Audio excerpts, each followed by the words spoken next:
இல்ல முதலமைச்சர் ஒரு கேள்வி கேட்கிறேன். பெண்களின் உரிமை மறுக்கப்பட்டது வெற்றியா?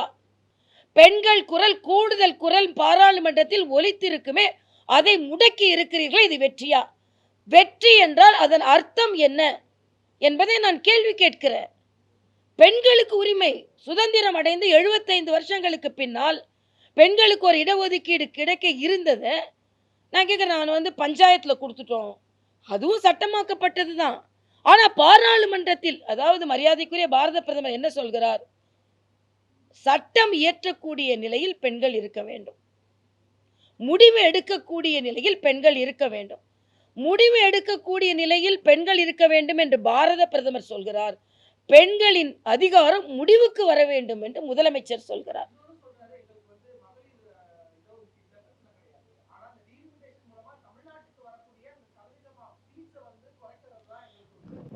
அதாவது மரியாதைக்குரிய அமித்ஷா அவர்கள் மிக தெளிவாக சொல்லி இருக்கிறார்கள். சீட்டும் குறையாது, உரிமையும் குறையாது.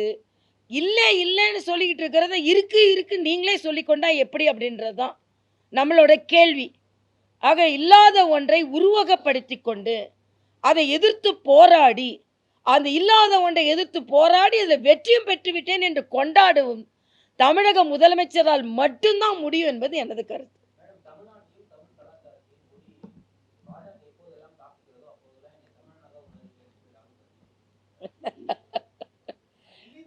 அப்ப நான் கேட்கிறேன், இலங்கையில பல தமிழர்கள் இவங்க ஆட்சியிலேயே சுட்டு போது தமிழரா நினைச்சாரா வேற எதா நினைச்சாருங்க?